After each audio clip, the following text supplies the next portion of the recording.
The murder of 20-year-old Tina Hines has finally been solved more than 30 years after her brutal killing. 20-year-old Tina Hines was found stabbed 27 times in her apartment. She had been sexually assaulted and was 4 months pregnant. Police arrested Hines' brother-in-law for the crime, who told police he was asleep on the couch when the murder occurred. Even though Hines' brother-in-law denied any involvement in the crime, he was convicted at age 19 and sentenced to life in prison, serving nearly 14 years in prison before DNA evidence cleared his name.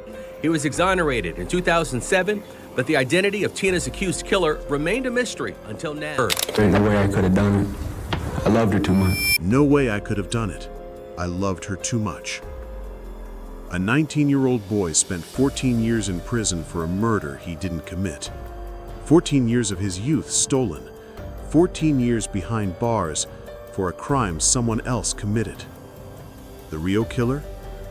Someone who smiled in the wedding photos just 5 months earlier. Someone who had been trusted, welcomed, invited into their home. Someone who called them friends. For 31 years, he got away with it. For 31 years, he walked free while an innocent kid rotted in prison. For 31 years, he hid behind the very trust that gave him access to commit murder. Until DNA finally told the truth. Have you ever trusted someone completely, only to be betrayed? Have you ever let someone into your life, into your home, into your most vulnerable moments, believing they would never hurt you? This is the story of Tina Hines, a 20-year-old military wife, 15 weeks pregnant, murdered in her own bed by someone who stood beside her at her wedding, and the innocent teenager who paid the price for 3 decades while the real killer lived freely among them. Before we dive into this devastating story, drop a comment telling me where you're watching from. And if you believe wrongful convictions need more attention, hit that like button right now. Who was Tina Hines? Spring 1994, Jacksonville, Florida. While America watched the O.J. Simpson trial unfold on television, another brutal crime was happening in a quiet military community near Naval Station Mayport. One that would take 3 decades to solve. One that would destroy multiple lives in ways no one could have imagined. But before we understand what was taken, you need to know who Tina Hines really was. Because she wasn't just a case number. She wasn't just another statistic. She was a person whose life mattered long before it was stolen. Tina Lavernack was born in Wisconsin, where winters are brutal and people are warm.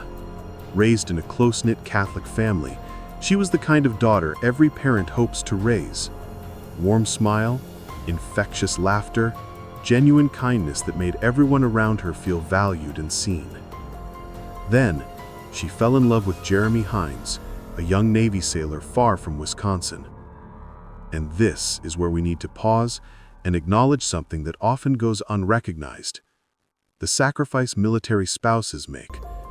Tina was 20 years old when she left everything behind: her parents, her childhood friends, the streets she grew up on, her entire support system. She moved to Jacksonville, Florida, a state where she knew virtually no one because she understood what it meant to be a Navy wife. The uncertainty, the constant separations, the resilience required to build a life around deployment schedules, the strength needed to create a home knowing your husband might be gone for months at a time. Military spouses are often invisible heroes, and Tina was one of them. November 1993. Tina and Jeremy got married in a simple courthouse ceremony. Nothing extravagant, no big white wedding, just their commitment to each other and a small group of close friends from Jeremy's ship, fellow sailors they'd grown to trust in this tight-knit military community. Among those witnesses, standing beside them, smiling in the wedding photos, was Shane Ziegler, Jeremy's very close friend, a trusted shipmate from the USS Lady Gulf, someone they considered family. 5 months later, that same man would sexually assault and stab Tina 27 times in her own bed. As 1993 turned to 1994, Tina settled into married life in the Heron Point apartments near Mayport. She managed their household while Jeremy fulfilled his naval duties. She was working, building their foundation, creating a home out of their modest military housing. And then came news that would transform everything. Tina was pregnant, 15 weeks along by April 1994. The joy in that small apartment must have been overwhelming. They were planning for their baby, picking out names, imagining who their child would look like. Would she have Jeremy's eyes? Tina's smile? Tina would call her parents in Wisconsin with updates about their first grandchild. She'd place her hand on her growing belly and dream about the nursery they'd somehow fit into their modest space. This was Tina in early 1994, a 20-year-old woman with everything ahead of her, making dinner in a small kitchen, kissing her husband goodbye when he left for duty, planning a future that should have been long and beautiful. She had no idea that future would be stolen by someone they trusted. The trusted circle. In military communities like Mayport in 1994, bonds form quickly and run deep. Sailors serve together, deploy together, rely on each other in ways civilians often don't understand. Their spouses form their own networks, supporting each other through deployments, through loneliness when husbands are out at sea for months at a time. Trust is everything in these communities. You trust your shipmates with your life during dangerous operations. You trust your neighbors to watch your family while you're deployed overseas. You trust your friends because in a world of constant relocation, those friendships become your anchor. And Michael Shane Ziegler was part of that trusted circle. He served aboard the USS Lady Gulf with Jeremy. He'd been inside their apartment. He knew their routines, their schedules, the rhythm of their daily lives. He knew exactly when Jeremy would be on overnight duty at the Naval Station. He knew when Tina would be alone, vulnerable, except for whoever else might be in the apartment. This wasn't some stranger breaking in. This wasn't a random act of violence by someone passing through. This was someone who had access to their lives, someone who'd been invited in, someone who celebrated their wedding just months earlier. Around this time, Jeremy's younger brother Chad had recently moved to Jacksonville. He was 19 years old, trying to get established, figuring out his next steps in life. And Tina and Jeremy opened their home to him without hesitation. Chad stayed on their couch temporarily while he found his footing. This detail tells you everything about who Tina was. She welcomed family without hesitation, made people feel at home, not like an imposition or a burden.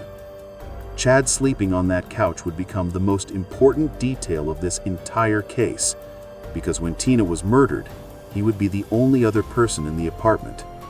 And for 14 years, the justice system would believe he was the killer. The tightest bonds can hide the darkest betrayals. If this story is making you think differently about trust, drop a broken heart in the comments. Here's what makes this case particularly haunting. In tight-knit communities built on trust, the danger doesn't always come from without. Sometimes it comes from within. Sometimes the person you trust most becomes the person you should have feared most. What happens when that sacred trust is shattered? What happens when the man who stood witness at your wedding becomes the man who destroys your life?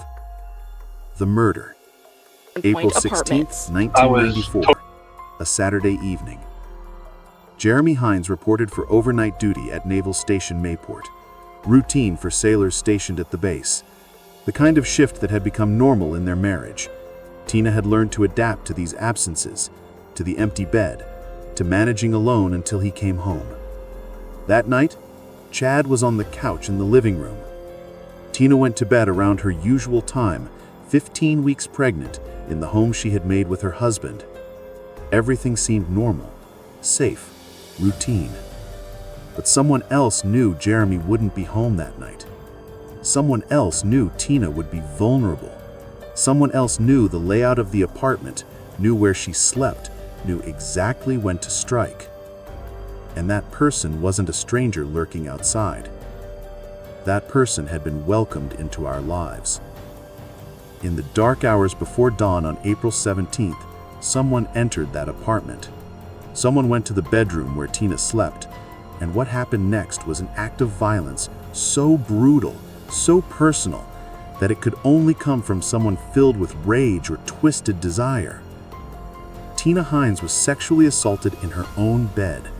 Then she was stabbed 27 times, 27 separate wounds, 27 moments where the killer chose to plunge the blade into her body again and again. She was 20 years old. She was 15 weeks pregnant.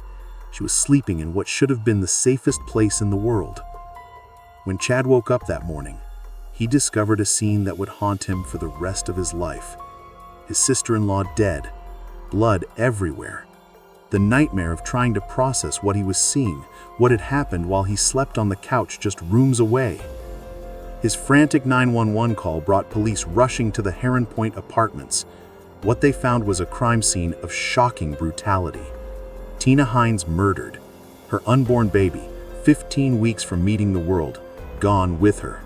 And immediately, suspicion fell on the person who was there, the 19-year-old kid who'd been sleeping on the couch, Chad Hines. He was young. He wasn't military. He'd been in the apartment. And in the minds of investigators, that made him the obvious suspect, the easy answer. 27 stab wounds, a 15-week-old baby that would never be born, and a 19-year-old kid who woke up on a couch to find his sister-in-law murdered. A kid who would spend the next 14 years in prison for a crime he didn't commit. The wrongful conviction. The investigation moved quickly, but not carefully. Police zeroed in on Chad Hines almost immediately. He was the only other person in the apartment. He was family, which fit the profile of many domestic homicides. And he was young enough to seem like he might crack under pressure. There was no physical evidence linking Chad to the crime. No DNA, no fingerprints on the murder weapon, no blood evidence connecting him to the attack. Nothing concrete. But circumstances looked bad. He was there. He claimed to have slept through the entire attack. And investigators convinced themselves that the crime fit the pattern of a rage killing by someone who lived in the home. Chad maintained his innocence from the beginning. His statement to police was simple and devastating. No way I could have done it. I loved her too much. But love and innocence aren't enough when a system decides you're guilty. The prosecution built their case on circumstantial evidence, on theory rather than proof, on the assumption that Chad must have done it because he was the only one there. The trial moved forward, and despite the lack of physical evidence, despite Chad's consistent denials, despite the holes in the prosecution's theory, the jury convicted him. At 19 years old, Chad Hines was sentenced to life in prison for the murder of his sister-in-law and her unborn child. Think about that for a moment. 19 years old, your entire adult life ahead of you, and suddenly you're behind bars for a crime you didn't commit, watching years pass through a cell window, screaming your innocence to anyone who will listen. Jeremy Hines lost his wife. He lost his unborn child. And now he'd lost his brother too, convicted of the very crime that had destroyed his family. The grief must have been unbearable. The confusion, the rage, everything he knew had been torn apart. And Michael Shane Ziegler, the trusted friend, the wedding witness, the shipmate who'd shared meals in their home, he was never even seriously questioned. He offered his condolences. He attended the funeral. He continued living his life, hiding in plain sight, trusted by the same community he'd betrayed. For 14 years, Chad sat in prison. For 14 years, he maintained his innocence. For 14 years, the real killer walked free until science caught up with him. DNA doesn't lie. By 2008, DNA technology had advanced dramatically from what was available in 1994. What once required large samples could now be done with microscopic amounts of biological material. Cold cases across the country were being reopened, evidence re-examined with tools that didn't exist when the crimes were committed. The Tina Hines case was selected for cold case review. Evidence from the crime scene, carefully preserved for 14 years, was sent for advanced DNA testing. When the results came back, they changed everything. Michael Shane Ziegler, the trusted friend, the wedding witness, the shipmate who'd shared meals in their home. His DNA was all over the crime scene. For Chad Hines, sitting in prison at 33 years old, the news must have felt like the world finally spinning back in the right direction. 14 years of screaming that he was innocent. 14 years of being called a liar. 14 years of his youth stolen. And now, science had proven what he'd said all along. He didn't do it. Chad's conviction was overturned. After 14 years behind bars, he walked out of prison a free man. But those years couldn't be given back. His 20s, gone. The person he might have become lost to a system that chose the easy answer over the right one. DNA freed an innocent man and convicted the guilty one. If you believe in the power of science to deliver justice, hit that subscribe button. These stories matter. Now came the manhunt for Michael Shane Ziegler, the man who'd hidden for 31 years, the man who'd let an innocent teenager go to prison, the man who'd betrayed the deepest trust imaginable. When police arrested him, he tried to lie, tried to explain away the DNA, tried to create some alternate story that would account for the evidence. But DNA doesn't lie. And eventually, faced with the overwhelming proof, details emerged about how he'd planned it. He knew Jeremy's schedule. He knew when Jeremy would be on overnight duty. He knew Tina would be alone, vulnerable, 15 weeks pregnant. He'd planned the sexual assault. He'd brought a weapon. This wasn't impulsive. This was calculated. The trial was swift. The evidence was undeniable. Michael Shane Ziegler was convicted of murder and sexual assault. He was sentenced to life in prison, where he sits today. Justice arrived, but it came 31 years too late for Tina and 14 years too late for Chad. The aftermath and legacy. Chad Hines walked out of prison at 33 years old, trying to rebuild a life that had been stolen from him. 14 years is almost half a lifetime at that age. Friends had moved on, the world had changed. Technology, culture, everything had evolved while he sat in a cell. How do you get those years back? How do you rebuild from that kind of injustice? The answer is, you don't. You can't. You just try to move forward, knowing that nothing can undo what was done. Jeremy's loss is beyond comprehension. His wife murdered, his unborn child killed, his brother wrongly imprisoned for 14 years, the man he'd trusted as a friend revealed as a monster. How do you process that level of betrayal? How do you ever trust anyone again? Tina's family in Wisconsin waited 31 years for real answers. For 3 decades, they believed their daughter's killer was behind bars, only to learn that the wrong person had been convicted.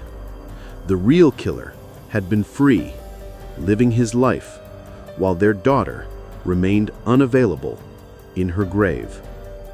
And somewhere in all of this grief, we need to remember baby Hines, the unborn child who never got a name, who never took a first breath, who would be over 30 years old now if given the chance. That baby deserved life, deserved to know her mother's love, deserved a future. Ziegler's betrayal cut deeper than just murder. He betrayed the military community that trusted him. He betrayed the sacred bond between shipmates. He let an innocent kid go to prison and never said a word. That level of evil is hard to understand. So what do we take from this tragedy? First, evil can hide behind friendship and smiles. The most dangerous people are often the ones we trust most because trust gives them access. Michael Shane Ziegler stood in wedding photos. He was welcomed into their home. He knew their lives intimately, and he used that trust to commit murder. Second, wrongful convictions destroy innocent lives. Chad Hines lost 14 years because the system wanted a quick answer more than the right answer. How many other people are sitting in prison right now for crimes they didn't commit? How many lives are being stolen while the real killers walk free? Third, DNA evidence and cold case reviews save lives and deliver justice. Without advances in technology, Chad might still be in prison. Tina's real killer might still be free. Science matters. Truth matters. Finally, trust but verify, even in close communities. This doesn't mean living in fear. It means staying aware. It means listening to instincts. It means understanding that not everyone who smiles at you has good intentions. Tina Hines was 20 years old. She left Wisconsin to build a life with the man she loved. She was 15 weeks pregnant with their first child. She should have lived to see her daughter grow up, to become a grandmother, to grow old with Jeremy. Instead, she was murdered by someone they trusted, someone who stood beside them at their wedding, someone who betrayed everything sacred about friendship. Her unborn daughter never got to be born, never got to feel sunlight on her face, never got to experience anything of the beauty this world offers. Chad Hines lost 14 years of his life to a system that failed him. Jeremy Hines lost everything. Share this story to honor Tina's memory. Comment below with what you learned from this case, and subscribe so we can keep fighting for the wrongfully convicted and remembering the victims whose voices were silenced. Tina Hines and her baby girl deserved so much more than this. They deserved life. They deserved justice that came on time, not 31 years late. They deserved better than the betrayal that stole everything from them. Rest in peace, Tina. Rest in peace, baby Hines. Your story will prevent other tragedies. We promise you that.